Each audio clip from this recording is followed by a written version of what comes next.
Greetings to everyone.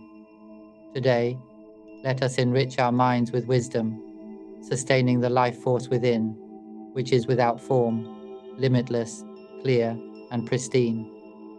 We all carry this pure nature within ourselves. We all possess a nature completely free from suffering. In truth, we are this very nature, yet we simply do not know it. This unknowing has stayed with us from the beginning, from the moment we were born. Back when we first emerged from our mother's womb, we had no idea how we came to dwell in this body. As we opened our eyes for the first time and began to sense the air, we didn't know what it was called. We only felt discomfort. Inside the womb, it had been warm and secure, but once outside, it was no longer warm, no longer pleasant. That discomfort arose, and we cried. That was the first time we expressed emotion in this world. Actually, even in the womb, we experienced emotions all the time. But let's begin from the moment of birth. From the instant we were born, we started to express emotions. The first was dissatisfaction, discomfort from entering this outer world and encountering the air. It was unfamiliar, unlike what we had known. That's when the feeling of displeasure arose, and we cried. At that time, we knew we were crying, but we didn't know why we were crying. We only knew that we were displeased, so we cried. After a while, our mother gave us milk. As soon as the milk touched our lips, we started to suck. We didn't know how we were able to suck. We didn't know who taught us to do that. We only knew that we sucked. And in that moment, we tasted flavor for the first time. We didn't know the word flavor, but we could feel it. Do you understand? We simply felt. That was all. Just feeling. And from that feeling, an emotion arose. We were pleased with that feeling. That's when meaning began to form, though not yet in the form of language. We felt, and we experienced satisfaction. We were content with that feeling. In that moment, we were aware.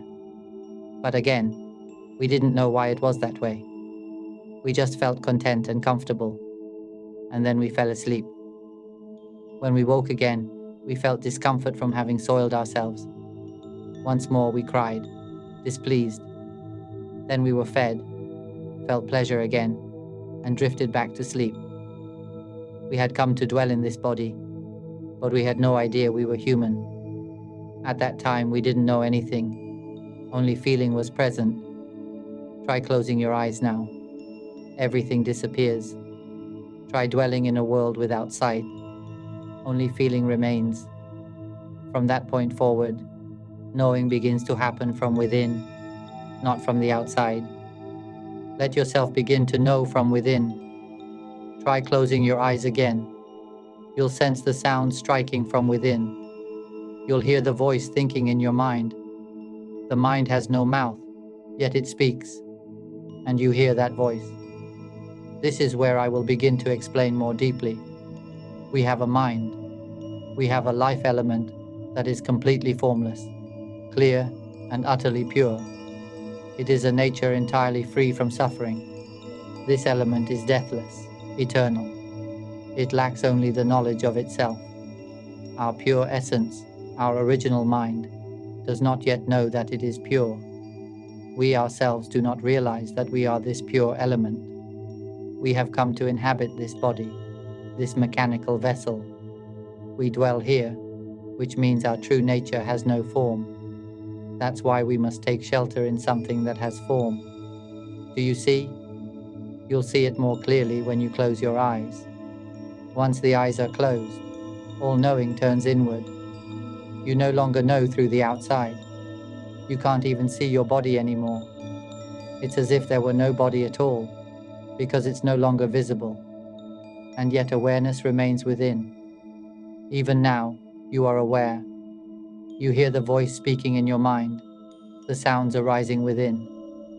Thoughts arise, and the mind speaks them. The mind has no mouth, yet it speaks. There is a voice within. Close your eyes and try imagining. Maybe I should sweep the house again. What should I cook next? Should I make a dessert? Maybe I'll go buy some fruit. My partner is coming home tonight. Maybe I should cook something special. My child's coming back. What should I make for them? These are examples of the voice that speaks in the mind. If we observe closely, we'll notice there's a voice constantly talking inside.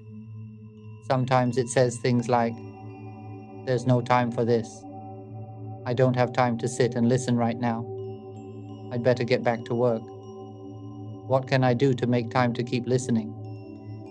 Maybe I should get some earphones and listen while working." Can you see this voice inside your mind? When your eyes are closed, it becomes clear. You'll also see mental images. Try imagining chopping potatoes into small pieces, boiling them to make mashed potatoes. Can you see the image?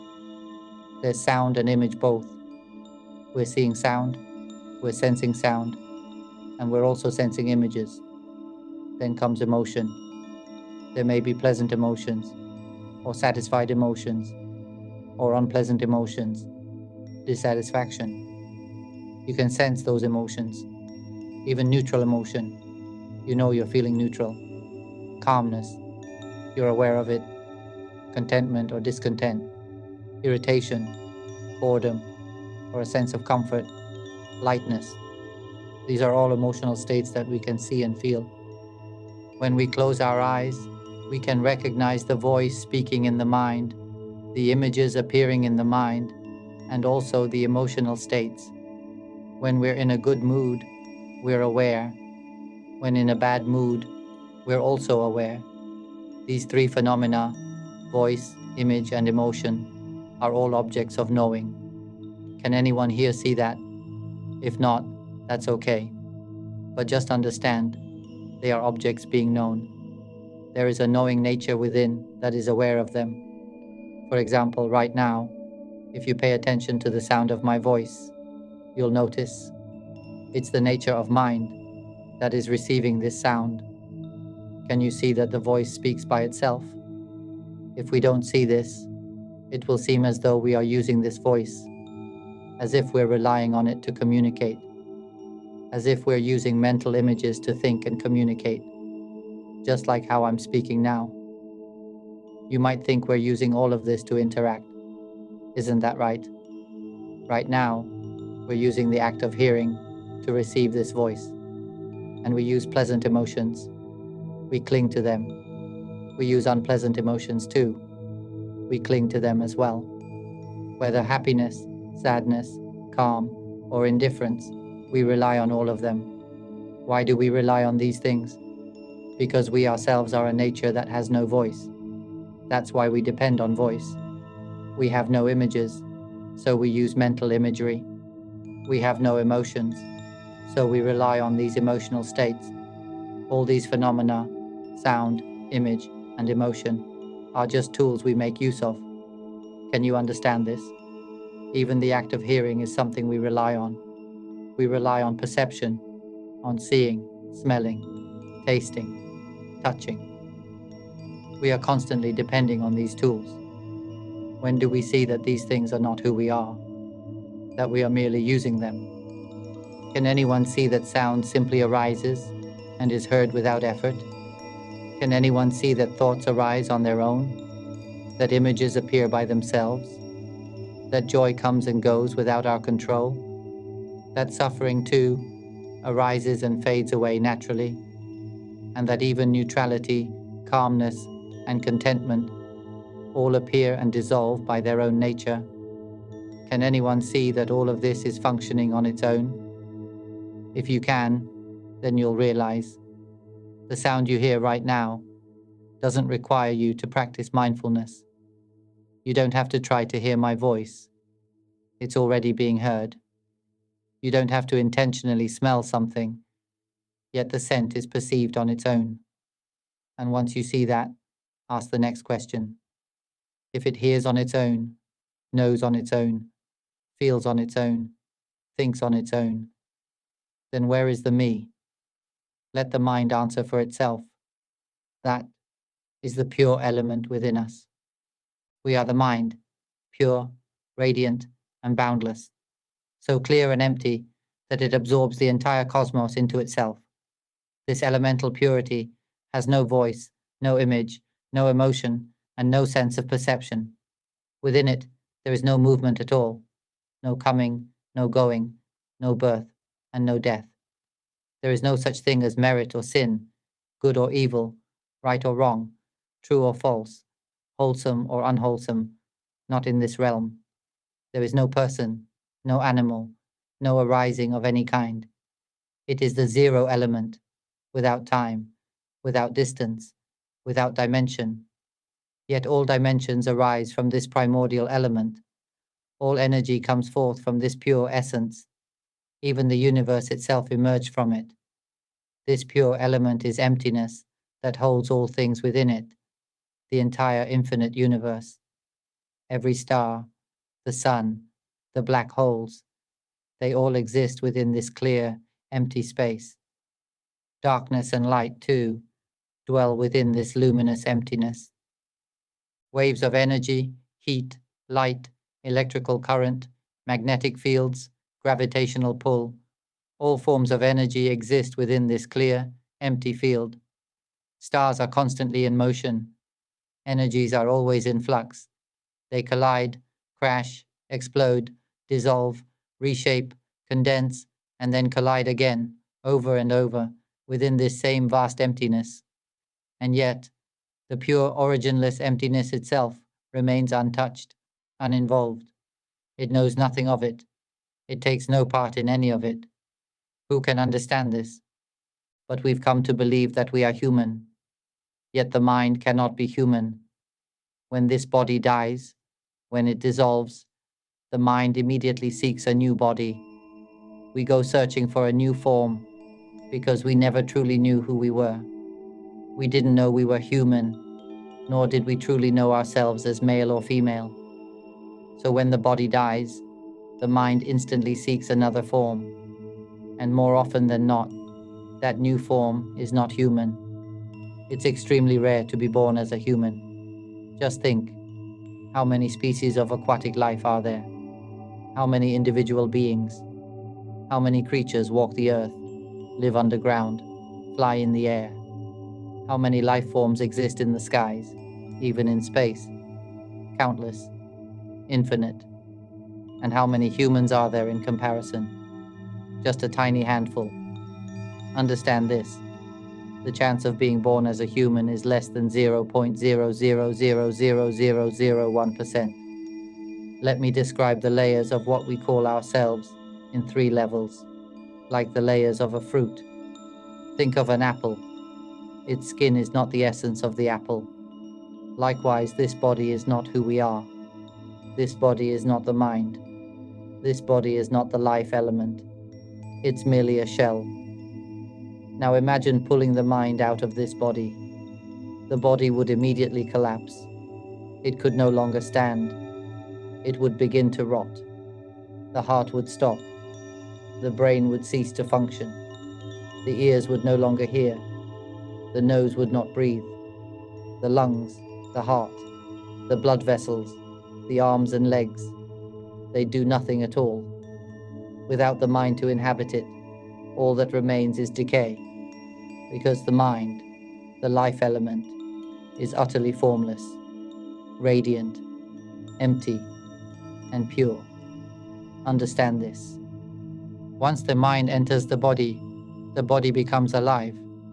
Do you see this clearly? The body itself is not the mind. It is not the life element. Just like the skin of an apple, it's only the outer layer, not the true apple. This body is the outer shell. Discard it. It's clearly not us. The shell is not who we are. Yet we mistakenly believe the body to be us. We believe the apple is its skin, but the apple is not its skin. In the same way, our true self is not this body. This body will die before long. We're merely dwelling in it temporarily. We've taken refuge in all kinds of vessels, from single-celled organisms to the highest of creatures. We've been dinosaurs before. We've had uncountable children. We've had countless parents, countless husbands, wives, and friends. We've been born as all things, and every time we're born, we forget everything. We start over. We search for food again. We get new parents, new children, new families, new relationships. And when this body dies, the mind, we, go on to seek another body. But here's the real question. When will we finally stop seeking new bodies? When will we stop being born?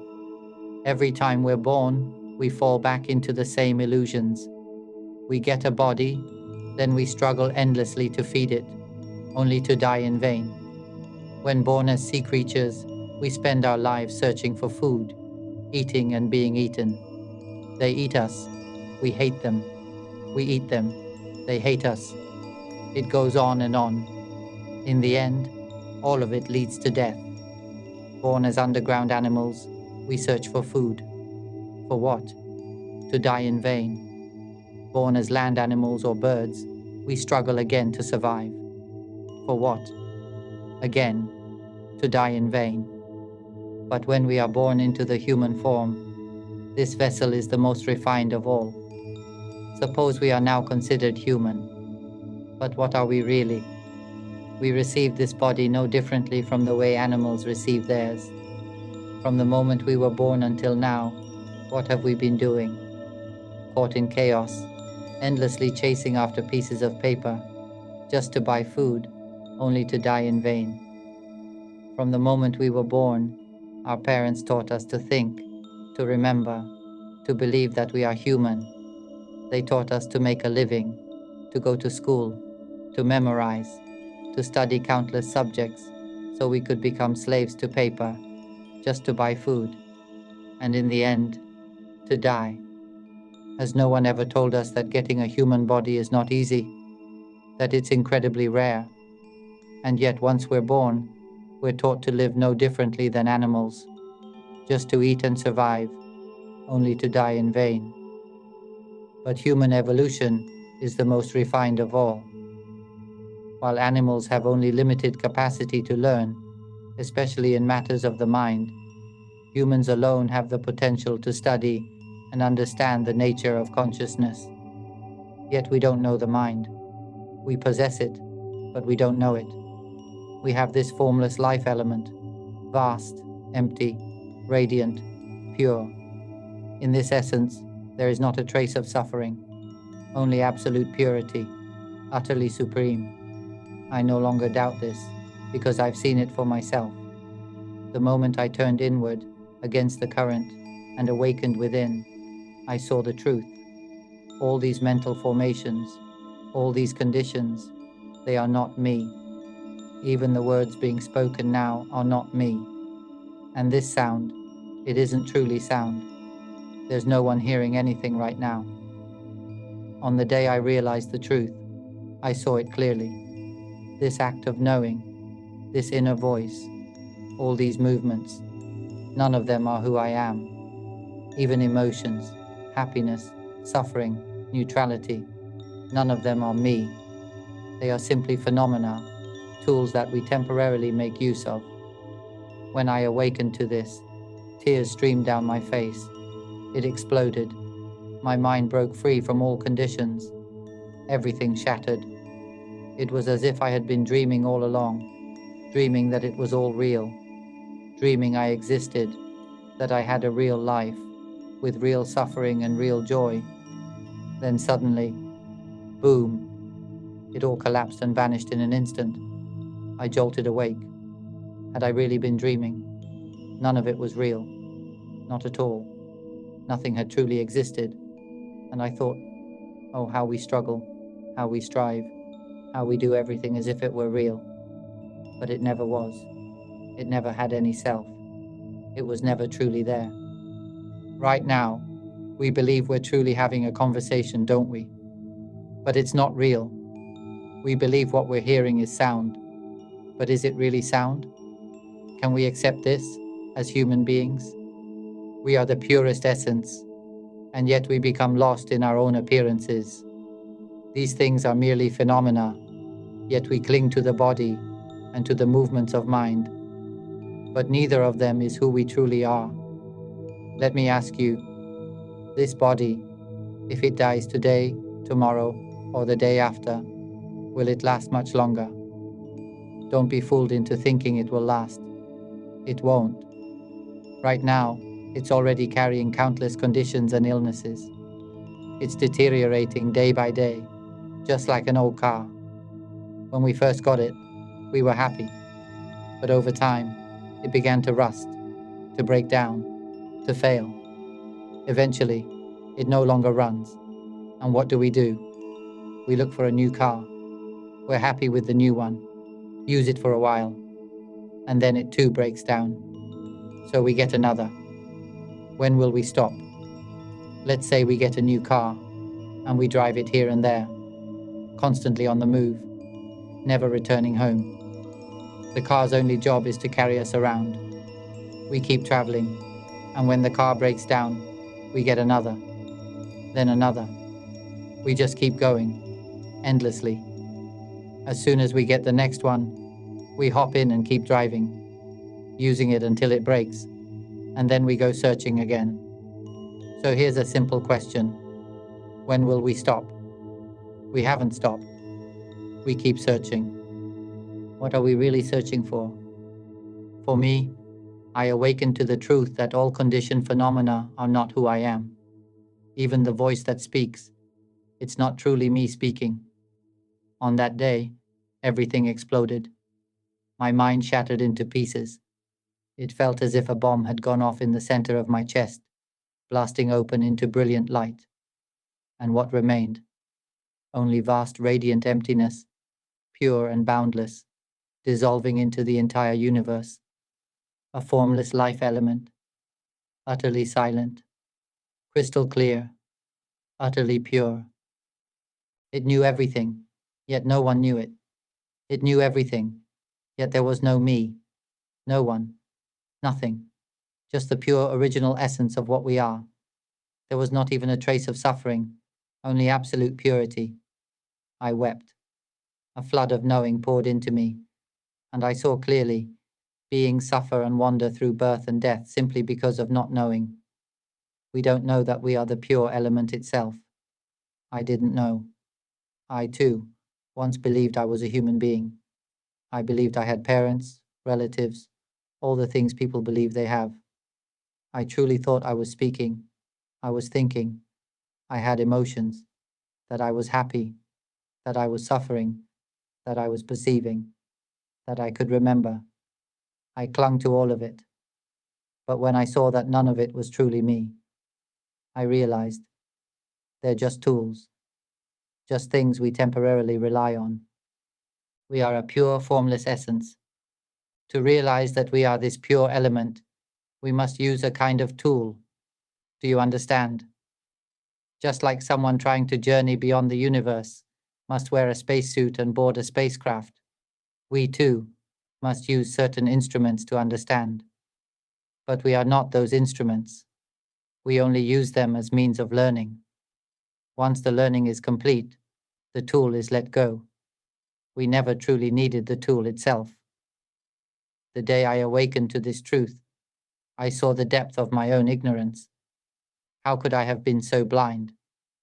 We have no real connection to being human, yet we become entangled in the belief that we are. We have never truly been happy or truly suffered. We are not involved with pleasure or pain, or even with this language we speak. And yet, we sink deeply into emotions of joy and sorrow. When pain comes, we drown in it, crying, suffering, feeling overwhelmed. But these emotions have no substance. Still, we grasp onto them as if they are who we are. Can you see this? Even happiness has no shape, no form. It can't be touched. Yet we get lost in it. We sink into the sound of a voice, even though sound itself is intangible. When someone calls us fat pig, and we hear it, we instantly feel rage. But where is that sound? Does it have any real substance?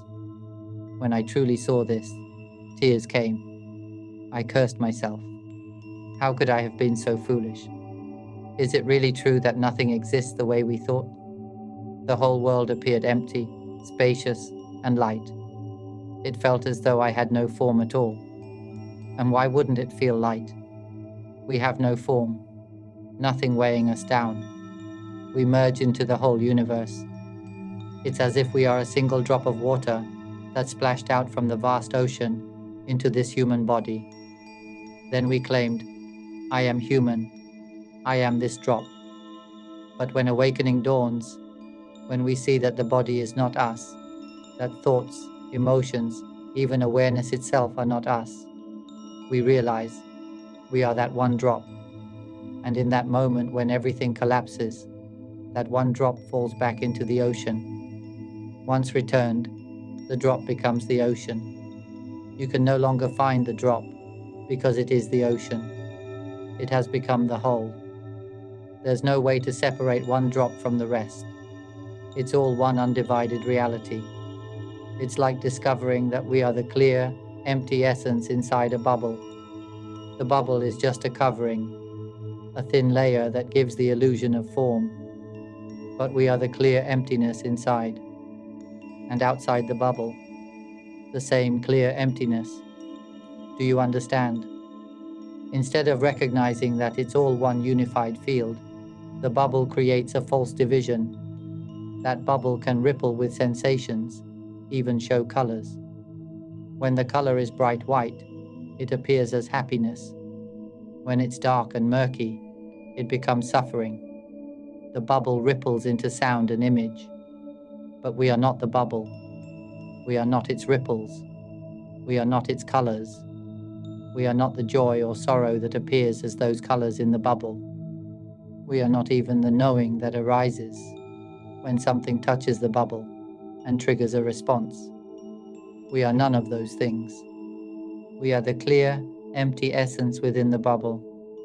And the moment we truly see that none of these outer layers are who we really are, the bubble bursts instantly. When it breaks, the emptiness inside merges with the vast emptiness of the universe, becoming one seamless whole. On the day that realization exploded within me, I felt completely one with all things, totally inseparable. But how could I ever explain this to human beings? It's nearly impossible, because we've been conditioned to believe so deeply that we are human. Let me ask you, how old do you think you are? Do you believe you're young or old, male or female? But can the mind be young? Can it be a man or a woman? Can it grow old? No, it cannot. The mind isn't any of those things.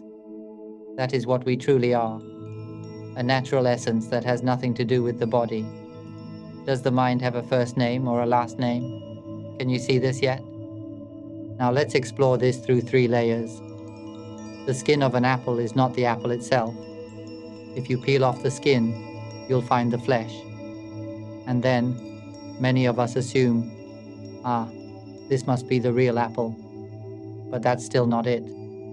Even the flesh isn't the whole truth. If we dare to peel that away too, we'll discover what lies within. The problem is, most people don't even dare to peel the skin. We think we are the skin. I have beautiful skin, handsome skin, fortunate skin, unfortunate skin, flawless skin, imperfect skin, rich skin, poor skin, an apple of high status, an apple of lowly roots, a well-educated apple with multiple degrees, or an apple with little formal education. But can an apple truly be educated or uneducated? Can it be good or bad? Rich or poor? No, it's just an apple. Even if we pretend apples can have wealth or status, in reality, they have neither. And yet, here we are, lost in the illusion that our outer form defines who we are. We think our looks make us beautiful or not. Our education, our wealth, our background. We cling to these layers as if they are the truth. But does an apple have a name or a surname? Of course not. We give it one, just like we give names to our bodies: first names, last names, ancestry, family lines. We say, this apple is the child of so and so, or this apple comes from a noble lineage. We even give it spouses, children, and grandchildren. But does an apple really have a family? We invented all of this. Now, imagine a wise one comes and says, you are not the skin of the apple. You are something deeper. Peel it away, and you'll find the truth inside. Would we dare to look? Most would not, because we're too attached to being the skin, just like we're attached to being human. But I'm telling you, we are not human. This body won't last. We're just borrowing it for a short while. And when it finally breaks apart and dies, we'll go looking for a new one, like someone shopping for a new car. And the search will go on without end. When will we finally return home? We've changed vehicles so many times already. And then a wise one comes along and says, that's enough. Stop looking for a new vehicle. Come home. The home is right here. Turn around. Come inward. There's no more need to travel. No need to switch to another car. Just come inside. The home is within. No more wandering. No more replacing vehicle after vehicle. Do you want to stop? I've already stopped. We have already stopped. But you haven't. Ask yourself, what are you still searching for? How many bodies have you already taken on? How many more will you keep changing into? When will you stop cycling through these forms? Haven't you had enough yet? What are you chasing? Are you just chasing your own death? You finish your education? So what? Just to die in vain? Struggling? Striving for success? Just to collect papers? And then what? You exchange those papers for food. And then what? Just to die again? You chase after status, power, admiration. You gather land, buildings, and possessions. But in the end, what for? Just to die again and move on to another body. Maybe you'll be born into some animal form again. And for what? Just to die once more. When will it stop? When will you stop changing cars endlessly? This one gets old. You switch. A motorcycle, a bicycle, a pickup truck, a sedan, on and on. When will you finally stop? I've stopped. I came to help you stop too, so we can return home. We've been outside the whole time, never once entering the house. When will you stop wandering? Come inside already. Learn to awaken. Start observing what's happening within. Learn to see the truth, that none of these things are who you are. There's nothing to gain from clinging endlessly to borrowed forms. It never ends. Come back and get to know the mind, the life element, this clear, pure emptiness that you truly are. You have a mind, yet you don't even know it. What should we call that, if not deeply, utterly foolish? I was completely blind. The day I awakened and saw that I am this pure essence. Oh, how foolish I had been. I cried. Tears streamed down my face. How could humans ever understand this? How can they even begin to grasp it? But this truth, it's always true. Always. And yet we chase illusions. We get lost in things that are not us. We believe in what is not ours. This body, it isn't ours. Soon it will die. This earth, this soil, it belongs to the world. The houses, buildings, wealth, food, everything in this world belongs to this world. Even this body belongs to it. So what is truly ours? The voice that speaks, appears, then fades. Whose is it really? Even knowing that's happening now, it simply knows by itself. When was it ever ours to begin with? And now we're back again, where the ignorant still believe they are the apple, the rich apple, the poor apple, the apple with a high degree, the apple with status and success. the apple with many papers and plenty of food. And then the apple dies, all in vain. So the wise step in and gently point out, you are not the skin of the apple. What you truly are lies within. Whoever dares to peel away that skin, no longer clinging to the surface, discovers the flesh inside, and they rejoice, thinking, this is it. I am the flesh of the apple. Now I understand. I am this sweet, pure center. But the wise respond again, you are not the flesh either. You are deeper still. At that point, people become startled. If I'm not the flesh, then what am I? If I peel away everything, what will be left? Won't there be nothing? And still I say, peel it anyway, because what you truly are lies even deeper. I've said this again and again. This body is not us. It doesn't last. Just try closing your eyes. The moment you do, the body fades away. What remains is the inner world, the sound, the voice, the thoughts we constantly rely on. We live inside the stream of thinking, endlessly. Thoughts arise one after another. That inner voice keeps speaking, but who has ever seen that voice? The one that speaks inside your mind. Have you ever truly noticed? It isn't you. It thinks by itself. It arises and fades on its own. It has no self, no form. You can't hold it. You can't shape it. It's just a frequency, rippling out from the deeper layers of mind. There are 3 layers. The outermost is the body. The middle layer is the realm of fabrication, where thought arises as inner voice, where images appear in the mind. Think of your mother's face. Think of a hippo, a giraffe, an elephant. Can you see them? That's the mental image, appearing within. There are also waves of feeling, ripples that become emotions, ripples of joy, sorrow, satisfaction, frustration. If we like something, it becomes happiness. If we dislike it, it becomes suffering. If we feel indifferent, it becomes stillness. All of these are simply movements, ripples, ripples of sound, ripples of thought. Some good, some bad, some pleasant, some painful. The thoughts ripple into images. The images ripple toward the positive or the negative.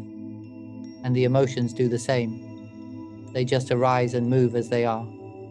That's their nature. Gemini Pro. It is our condition. It manifests as sounds, images, and emotions. Yet we mistakenly cling to it as our own self.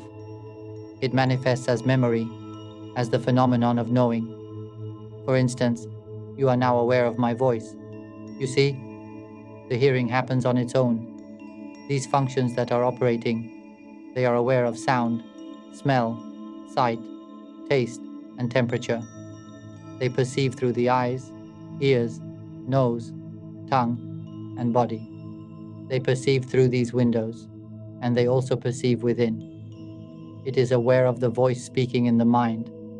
It is aware of the mental images conceived in the mind. It is aware of all the emotions rippling in the mind. All of this is merely a phenomenon of the mind, not the mind itself. We are the mind. If we can see that these phenomena are not us, that they operate on their own, it hears by itself, it smells by itself. Observe this. You don't have to intend to hear. The hearing happens on its own. It sees on its own. It feels hot and cold on its own. It knows tastes on its own. Look closely. A happy emotion arises, and then it fades away on its own. A sad emotion arises, and then it too fades away. We recall the suffering that previously caused us great distress, even to the point of tears.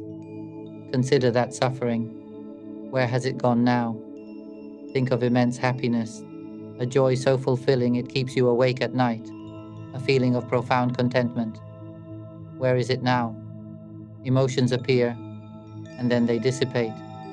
They arise on their own, and vanish on their own. They are intangible, are they not? Instead, they are phenomena known as mental states. We have been led to mistakenly believe that these states are our true selves. We believe that we are the ones speaking at this moment, but it is not us.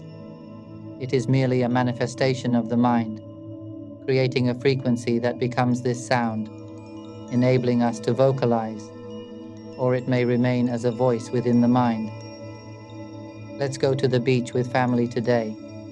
It's very hot, so playing in the water would be better. Do you perceive this inner voice? An image appears, and the emotions begin to shift and change accordingly. When the image of going on a trip comes to mind, a pleasant mood arises. Conversely, if you think of something tedious, like a problematic work situation involving your boss, your mood instantly sours.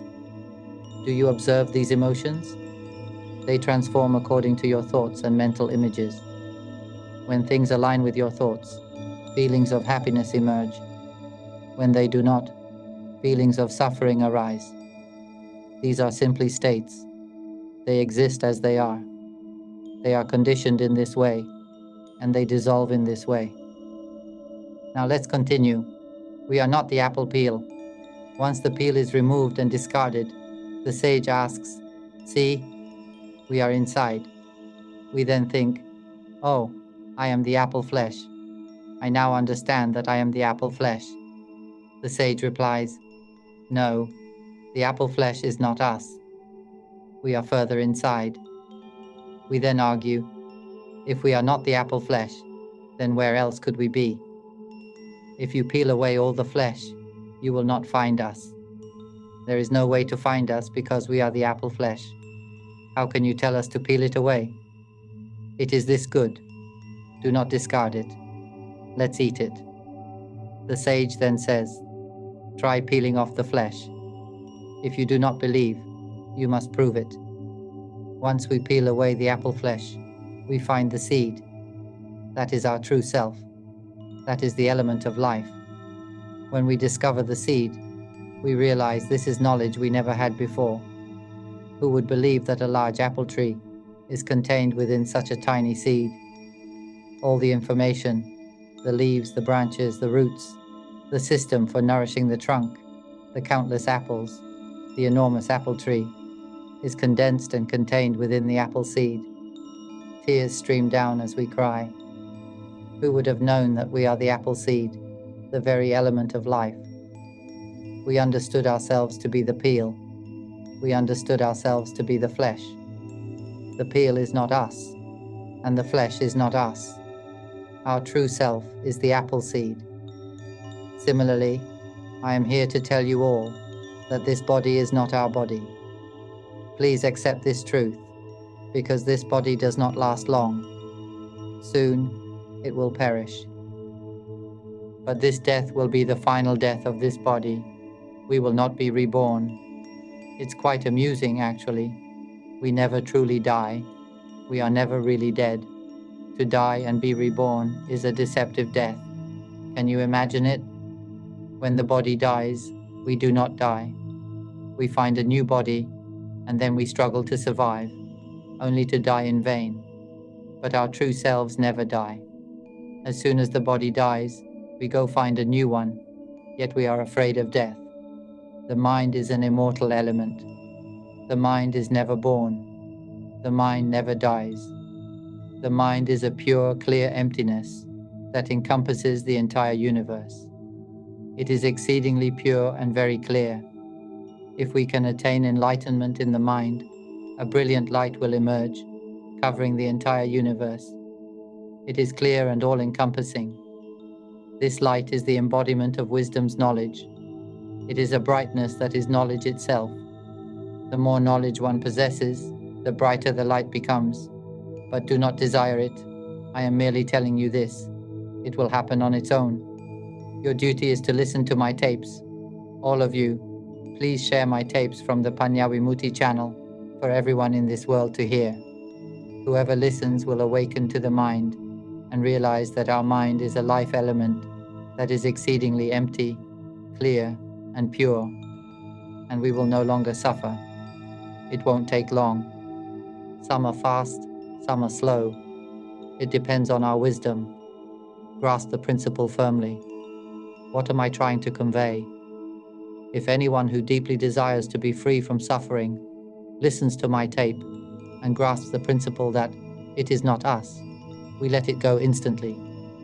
When the mind accepts that it is not us, when it sees that what is speaking is not us speaking, that what knows is not us knowing, and it accepts this, it explodes. Tears stream down uncontrollably. It loses its sense of self. All suffering completely disappears. The stress that causes insomnia vanishes, and one becomes able to sleep easily. Because dwelling on thoughts to the point of stress will burn out our bodies, leading to a multitude of diseases, especially cancer, which becomes very easy to develop. The more stressed we are, the more likely we are to develop these diseases, all because we engage with fabricated thoughts and emotions. We must absolutely not cling to the idea that we are the flesh of the apple. When we cling to being the apple's flesh, we will suffer endlessly and develop all sorts of diseases as mentioned. But if we see that we are not the apple's flesh, but the seed, we do not care what happens to the flesh. Let it be. We are the seed. That is the end of it. Our bodies will change. It will come to a sudden, profound realization, becoming clear, bright, and completely empty. It feels light, as if floating while walking. There is no longer a sense of being a person, yet life continues as before. Whatever it was like before, it remains the same today.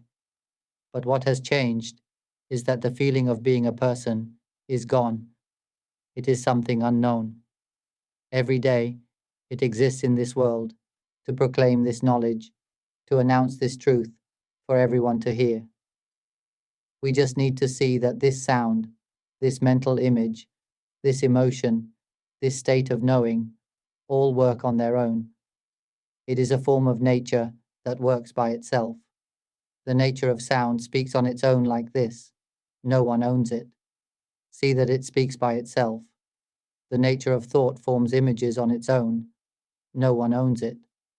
The nature of emotion concocts feelings of happiness, suffering, satisfaction, dissatisfaction, indifference, and calmness. The nature of emotion performs its function of conditioning on its own, appearing and disappearing by itself. It is just the way it is. No one owns it. Do not cling to it. We simply let it perform its function.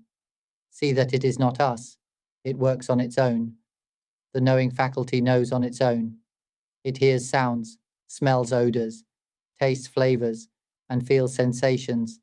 That is, it perceives all these phenomena. It perceives on its own. There is no need to intend to hear. Without practicing awareness, it hears on its own. You see, it even understands on its own. We just see that there is no us at all. It knows. It knows on its own. It speaks. It speaks on its own.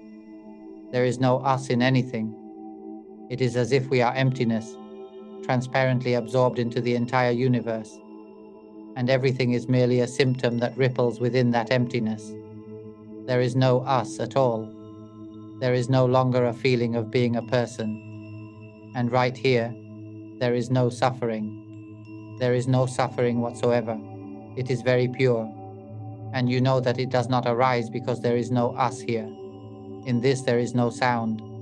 In this there is no image, no emotion, no symptom of knowing, no us, no one, nothing. There is only pure purity. We just realize that we are a pure element, and it remains pure like this always, and it is no longer born. No matter what it does, it is not born. It does not cling to this sound at all. Birth is the clinging to the sound that is being spoken, believing that we are the ones speaking. If we believe that we are speaking, this is birth. We are being born in every single moment of consciousness. See, The sound that is spoken like this, right now, is always the present. The present is with us all the time. The present that is speaking, it has no us. That which is thinking, there is no us, thinking. That which has emotions, there is no us, having emotions. But the emotions are still there as they were. But there is no us, who owns them. It does not cling at all. This which knows, it knows on its own. But there is no us, clinging to this symptom of knowing. It is severed, as if they are separate parts, completely unrelated. Do you understand? Do we understand? It's like an apple seed. It's not about the peel. It's not about the flesh. They can take the peel and the flesh to be crushed and destroyed. It can rot, decay, or become anything. But the seed is not involved at all. Do you understand? They are together, but they are not related. The apple seed is with the flesh and the peel, but they are not related. They are completely different parts, a completely different story, a different dimension. Do you understand? That's right, this body is a three-dimensional shape, correct? The more subtle dimensions are the dimensions of time, distance, sound, image, emotion, and consciousness. These are the subtle dimensions. But all of this arises from a clear, pure emptiness. All of this resides in a clear, pure emptiness. Just as the universe resides in a clear, pure emptiness, darkness resides in a clear, pure emptiness, and light resides in a clear, pure emptiness. All energies, gravitational waves, electrical waves, and magnetic fields also reside in a clear, pure emptiness. We must understand these three layers. The shell is not us. The shell is the body. This body is not us. This coarse layer is the physical layer. The more refined layer is the layer of conditioning, the layer of sound, image, emotion, awareness, and memory. This layer of conditioned thought is not us. We are the mind. We are the origin element, the source element. It has the state of the mind, which is an energy created from this origin element. Just like in the emptiness before us, there is air, oxygen, which is the good side, and carbon dioxide, which is the evil side, the light side, and the dark side. All of these things reside in the clear emptiness. The clear emptiness is not aware. Do you understand? Oh, air, whatever your name is, it's your business. I am not involved. Do you understand? Now there is cool air and hot air, residing in the pure, clear emptiness. The emptiness is not aware. The emptiness does not know what hot air is, what cool air is, what good air, bad air, positive air, or negative air is. It does not know. It is not involved. Do you understand? Everything resides in emptiness, but emptiness is not involved. The air moves as a tornado, completely destroying all things. All of this resides in the pure, clear void. Even all material elements, the universe, the world, and the stars, reside in the pure, clear void. The sun, which is immensely hot and burns all things, cannot burn the pure, clear void. A black hole, which absorbs all things, destroys all things, and crushes all things to dust, also resides in the pure, clear void. It cannot do anything to the pure, clear void at all. We could detonate an atomic bomb right in front of us, blasting this body to pieces and destroying everything. But the pure, clear void would remain unaffected, and it is not aware of it. It is entirely unrelated. It exists in a different dimension. Do you understand? It is like an apple seed. The flesh can be crushed. It can rot. It can decompose. It can have worms. It can have diseases. Whether the flesh is good or rotten, whether it has much merit or great sin, the apple seed is uninvolved and unaware. If you plant the flesh, it will not grow. If you plant the peel, it will not grow.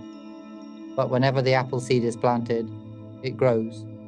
It grows into a large tree and can produce apples, creating food to nourish this world. That is it. That is the element of life, the element of origin.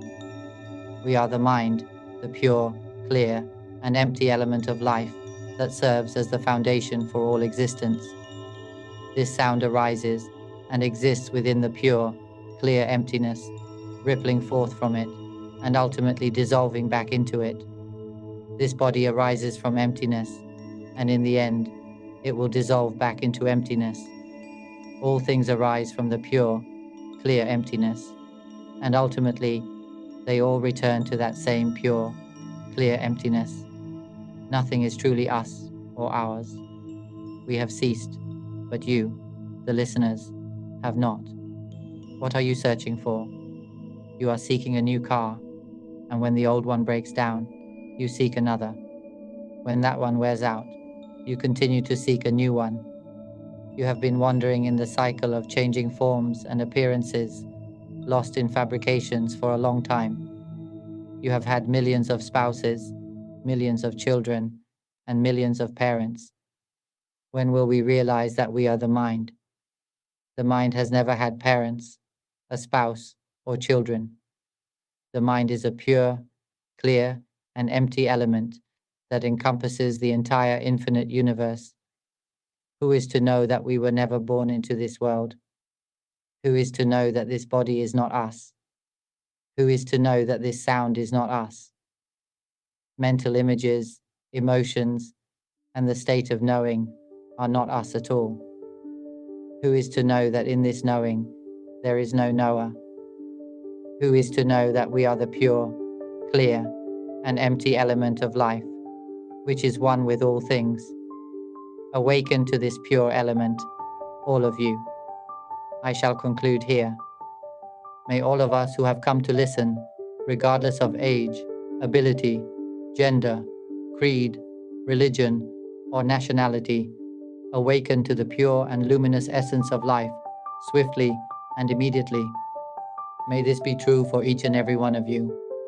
If you're interested in these teachings on awakening, mind observation, and transcending suffering through wisdom, we'd love to hear your thoughts.